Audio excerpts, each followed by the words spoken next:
Bienvenida o bienvenido a esta exploración. Hoy nos metemos de lleno en las historias, en las leyendas que rodean el Parque Pereira Iraola, allí en Berazategui, Argentina. Tenemos testimonios, relatos, sacados de un vídeo de YouTube sobre misterios de la zona, que son bastante fascinantes, la verdad. Exacto. La idea es desgranar un poco todo esto, ¿no? Desde tragedias que pasaron hace mucho hasta cosas más raras que cuenta la gente que han pasado hace poco. A ver qué secretos guarda este parque que es enorme. Eso es. Vamos a analizar un poco de dónde viene todo, el contexto de las leyendas estas, intentar ver qué es historia real, qué son, experiencias paranormales que cuenta la gente.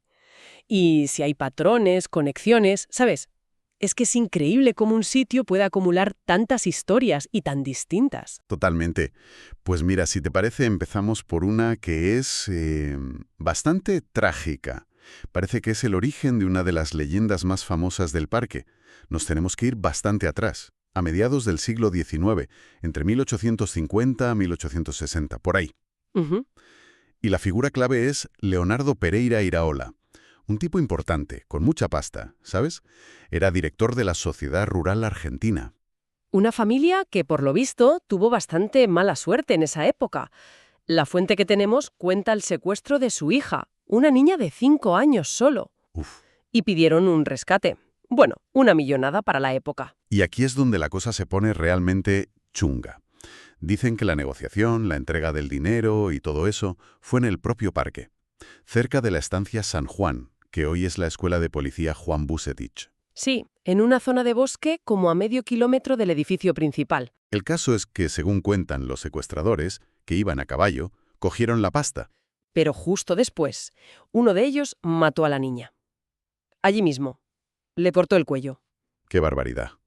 Y se largaron con el dinero, claro. Dejaron allí el cuerpo de la cría.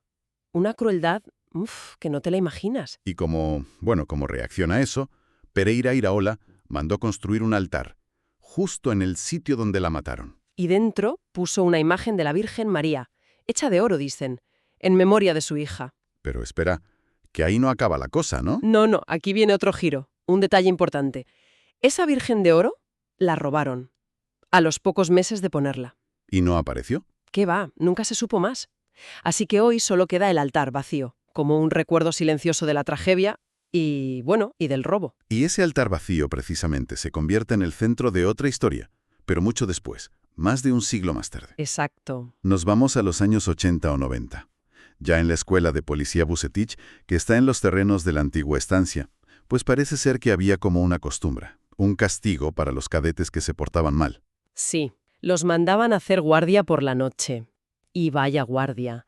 Desde las 12 de la noche hasta las 8 de la mañana. ¿Y dónde? Pues justo al lado del altar del altar vacío. Menudo sitio para pasar la noche solo. Ya te digo. Y bueno, esta práctica siguió hasta que pasó algo. Algo concreto que lo cambió todo. Un cadete, después de hacer su turno de guardia allí, tuvo que acabar en el hospital, en Berazategui. ¿Qué le pasó? Pues un ataque de nervios muy fuerte. La fuente dice que los síntomas eran parecidos a la epilepsia. Estuvo ingresado 3 días. Madre mía. ¿Y qué contó cuando se recuperó? Pues cuando volvió a la escuela, contó lo que había vivido. Dijo que había visto una figura. Un fantasma, vamos. El de la niña. Sí, el de una niña pequeña. La describió andando y llorando entre los árboles, muy cerca del altar donde estaba él de guardia. Imagínate el susto, ¿no? En plena noche, en ese sitio, con esa historia. Uf, se me ponen los pelos de punta solo de pensarlo.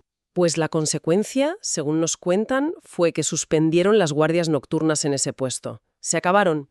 Y además, prohibieron ir a esa zona por la noche. Lo curioso es que la fuente dice que la mayoría de los instructores de entonces niegan que pasara esto. Ah, mira, la negación oficial. Pero que algunos sí lo confirman. Y claro, esa ambigüedad pues alimenta la leyenda, ¿no? Claro, es un clásico. Unos dicen que sí, otros que no, perfecto para que la historia siga viva. Exacto. Y ojo que no acaba ahí. También se habla de un vídeo, más reciente, grabado por gente que estaba haciendo deporte, corriendo por un camino cerca del altar de la Virgen robada.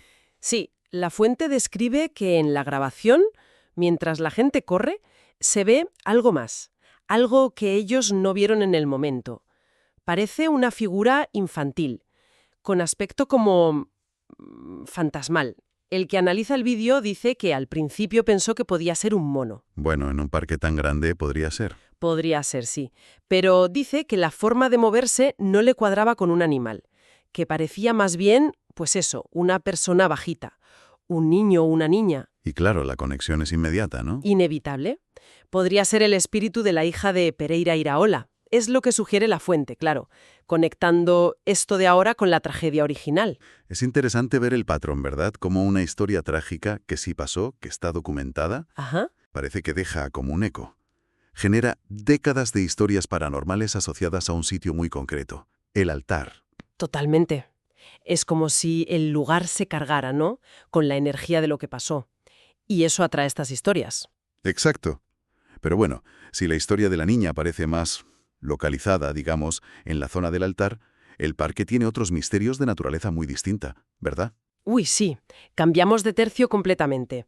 Pasamos de fantasmas, por así decirlo, a encuentros con algo más físico y bastante más amenazante, por lo que cuentan. Tenemos el testimonio de una guardaparques del parque. Ella cuenta algo que le pasó de joven, que le dio un susto de muerte. ¿Qué le pasó? Pues mira, sitúa la historia en una Nochebuena, un 24 de diciembre. Ella y su novio de entonces, un tal Pedro, se fueron a acampar. Al parque. Sí, pero a una zona que entonces era de acceso restringido. La usaban los militares, la policía. No era zona pública. Ah, vale. Pero ellos, como eran scouts y conocían bien aquello, pues se colaron. Se metieron bastante adentro en el monte. Ya me imagino que eso empieza a dar un poco de mal rollo. Pues sí. Cuentan que ya durante el día tuvieron una sensación rara. Como si les estuvieran mirando desde el bosque. Uf. Y por la noche la cosa fue a peor. Estaban al lado de la hoguera, escuchando la radio. Eran otros tiempos, claro, sin móviles ni nada. Claro. Y empezaron a oír pisadas. Muy fuertes, muy pesadas, que se acercaban a la tienda. Y no solo pisadas, también como un jadeo. Profundo, gutural. ¿Y qué pensaron que era? Lo primero, animales. Caballos, vacas, animales grandes del parque. Lógico. Pero claro, estaban en una zona de monte muy cerrado. No era un sitio normal para que estuvieran pastando esos animales. Ahí ya empezaron a mosquearse. Normal. ¿Y qué hicieron? Pues resulta que llevaban un hacha y un machete, por precaución, por la sensación esa que tuvieron de día. Menos mal.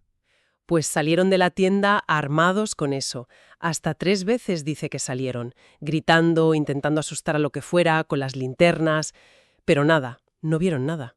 Pero seguían oyendo los ruidos. Sí, la sensación de que había algo ahí cerca, y que no era amigable, no se iba. Madre mía, qué tensión. Total. Así que llegó un punto en que tomaron una decisión radical. Salir por patas. Exacto. Abandonar todo y huir, corriendo. Su plan era llegar a un antiguo regimiento que había por allí, de infantería de marina. Estaba a unos 2 kilómetros, siguiendo las vías del tren que pasaban por esa zona. ¡Qué angustia correr de noche por el monte sin saber que te persigue! Imagínate. Por cierto, ese regimiento antiguo es hoy la base de los guardaparques, donde trabaja ella ahora. Anda, qué casualidad. Pues llegaron allí reventados, muertos de miedo, justo a medianoche, y se encontraron a los soldados de guardia brindando por Navidad. Claro, 24 de diciembre. Les contaron todo atropelladamente lo que les había pasado. ¿Y qué les dijeron los soldados? Pues aquí viene lo más fuerte, yo creo, la reacción del sargento que estaba al mando. Según cuenta ella, el tío les escuchó tranquilamente y les soltó, así, como si nada. Ah, se cruzaron con el lobizón. ¿Cómo? ¿Así tal cual? Tal cual. Y que incluso añadió que los soldados que estaban en los puestos más alejados lo veían a veces, que le disparaban, pero que nunca le daban. Alucinante. O sea que para ellos era algo conocido, normal. Eso parece. Que la presencia de algo raro era vox populi entre los militares de la zona en esa época.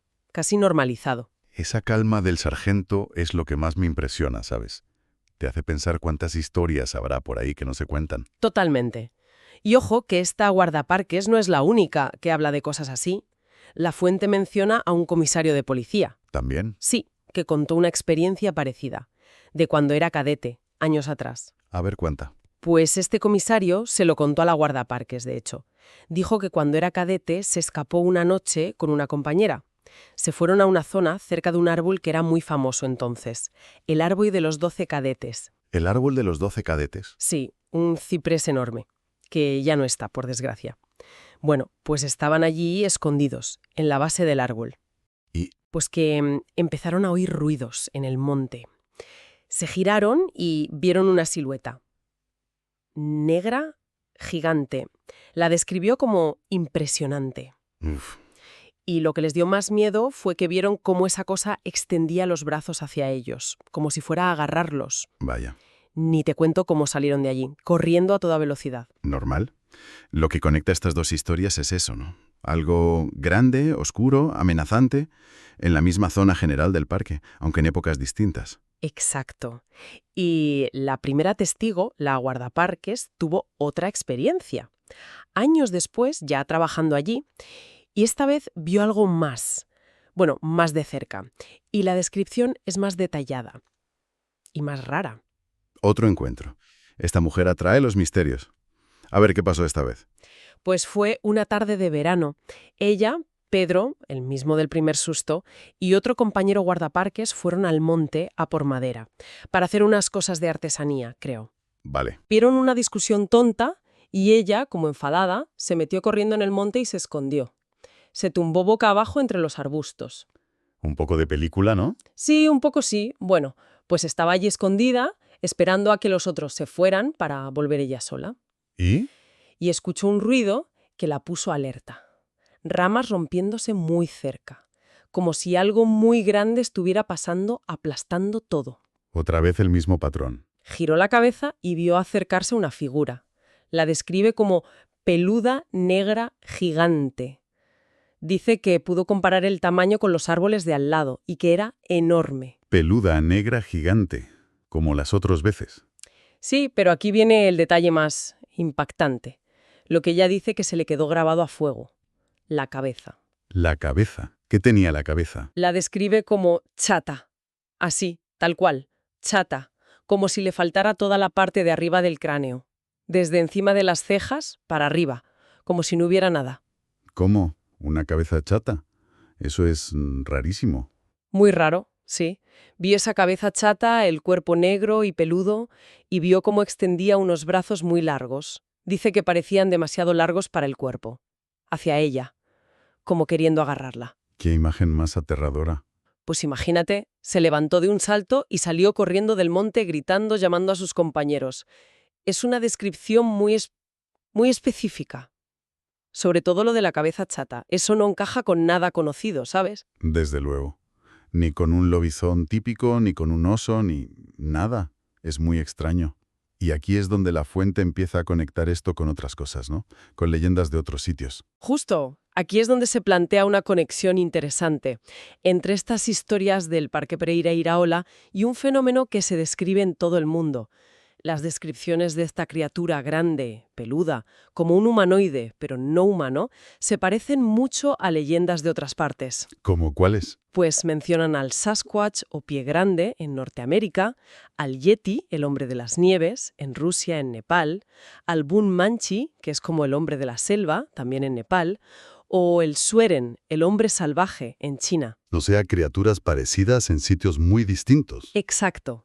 Todas esas leyendas hablan de seres gigantes, con aspecto de simio, cubiertos de pelo, que viven en bosques o montañas remotas, y las descripciones suelen hablar de alturas de 2 o 3 metros. Son los llamados críptidos. Eso es, criptido es el término que se usa, ¿no? Para un animal o criatura que la gente dice haber visto, que hay testimonios, huellas, fotos borrosas, pero que la ciencia no ha confirmado que exista. Como Pie Grande, Nessie, el Yeti. Esos son los ejemplos clásicos. Y aquí se plantea eso. Si este lobizón del parque, que, ojo, en Argentina el lobizón suele ser más bien un hombre lobo, ¿no? Alguien que se transforma, podría ser en realidad la versión local de uno de estos críptidos globales. Ya veo. Es interesante cómo se usa un nombre local, lobizón, para describir algo que por las características que cuentan, gigante, peludo, pero no parece que cambie de forma, encajaría más con un Pie Grande, por ejemplo. Exacto. La descripción física que dan los testigos, sobre todo la guardaparques, se acerca más a eso, y la fuente da un dato sobre cuántos relatos de este tipo hay por el mundo. ¿Sí? ¿Qué dice? Menciona que hay más de 10.000 informes de gente que dice haber visto criaturas tipo pie grande. Solo en los últimos 50 años. En todo el mundo. 10.000. Son muchos. Son muchos, sí. Y claro, te hace preguntar, ¿estamos viendo un fenómeno global que tiene sus manifestaciones locales? Como esta que podría estar pasando en Pereira Iraola. La verdad es que la similitud de las descripciones, a pesar de estar en sitios tan lejanos y culturas distintas, da que pensar. Es llamativo, como mínimo. Pues sí. Entonces, a ver, resumiendo un poco todo lo que hemos hablado, tenemos como dos grandes líneas de misterio en el Parque Pereira Iraola, según estos relatos que hemos visto. Por un lado, la historia de la niña fantasma, Que no se va, que persiste. y que parece muy ligada a esa tragedia real del Ujú. siglo XIX. Ajá. Y por otro lado, estos encuentros más físicos, ¿no? Con una criatura grande, peluda, desconocida, que describen de formas que recuerdan al lobizón de allí, pero también a estos críptidos como pie grande. Exacto. Hemos visto cómo una tragedia histórica puede dejar una especie de huella fantasmal, ¿no? Que dura décadas, que incluso afecta a la rutina de sitios como la escuela de policía.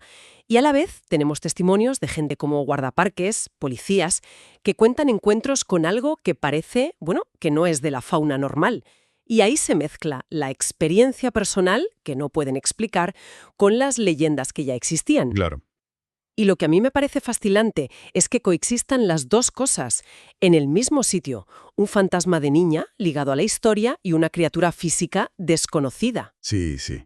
Y no son solo un par de cuentos viejos. Los relatos vienen de distintas épocas y de gente con papeles muy diferentes en el parque. Cadetes de los 80 o 90, un comisario recordando cuando era joven, la guardaparques con historias que cubren décadas. Incluso visitantes de ahora, con vídeos. Exacto. Eso le da como una persistencia al misterio, ¿no te parece? Totalmente. Y eso nos lleva a una última reflexión, quizá, una pregunta que podemos dejar ahí, en el aire, más allá de si nos creemos cada historia al pie de la letra o no. ¿Qué tiene este parque? Este sitio en concreto, con su historia, que es complicada, tragedias familiares, uso militar, policial y luego toda esa naturaleza salvaje, el monte cerrado. Sí. ¿Tiene algo especial este lugar que lo convierte como en un imán para estas cosas inexplicables? Será el propio sitio, el bosque tan denso, la historia tan cargada que tiene, la mente de la gente que va allí. O, bueno, o quizá hay algo realmente misterioso en el lugar en sí. Es una pregunta abierta, claro, y fascinante. ¿Es el lugar el que crea las historias o son las historias las que van cargando el lugar de misterio con el tiempo? Buena pregunta. Reflexionar sobre eso, sobre cómo los sitios y las historias que contamos sobre ellos se mezclan para crear estos focos de leyenda, pues es en sí mismo un viaje interesante, creo yo.